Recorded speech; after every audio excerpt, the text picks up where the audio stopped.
আমরা এখন 12 নম্বর বুঝাবো। 12 নম্বর আছে a power of 4 minus a square plus 1 equal to 0।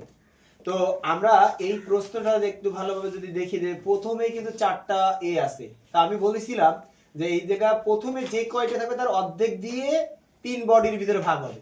তাহলে এখানে তো 4টা আছে, তাহলে এর অর্ধেক কি 2টা, মানে a স্কয়ার। a স্কয়ার দিয়ে ভাগ করলাম, a স্কয়ার দিয়ে ভাগ করলাম, a স্কয়ার দিয়ে ভাগ করলাম। তাহলে a স্কয়ার দিয়ে a4 রে ভাগ করলাম, a স্কয়ার দিয়ে a স্কয়ার কে ভাগ করলাম, a স্কয়ার দিয়ে 1 রে দিয়ে ভাগ করলাম।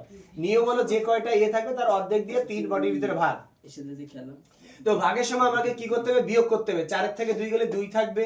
এই a স্কয়ার এর সাথে ভাগ করলে 1 হয়, এটাকে ভাগ করা যায় না। আমরা সংখ্যাকে কখনো বামে রাখবো না। -1টাকে যদি আমরা ডান দিকে নিয়ে আসি তাহলে কিন্তু প্লাস হয়ে যাবে। এখন দেখো দুইটা স্কয়ার আছে গাইস, দুইটা স্কয়ার হলে 2ab হয়। তাহলে লিখলাম কি a + 1/a তার হোল স্কয়ার, এখানে প্লাস হলে কি হয় মাইনাস। আর 2 স্কয়ারে কি হয়, 2 স্কয়ারে কিন্তু 2ab হয়। হ্যাঁ, আচ্ছা তাহলে যদি আমরা এই a কেটে দিই তাহলে এই -2 ধরে আমি যদি এই পাশে নিয়ে আসি তাহলে কিন্তু প্লাস হয়ে যায়। 1 তো আমার এখানে ছিল, 1 এখানে ছিল, -2 এই পাশে নিয়ে আসলে প্লাস হয়ে যায়। তাহলে 2 আর 1 কত হয় 3, 2 আর 1 কত হয় 3।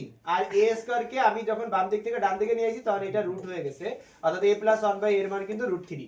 তো আমি মনে করি যদি তোমরা বেশি বেশি প্র্যাকটিস করো আলহামদুলিল্লাহ বুঝতে পারবা।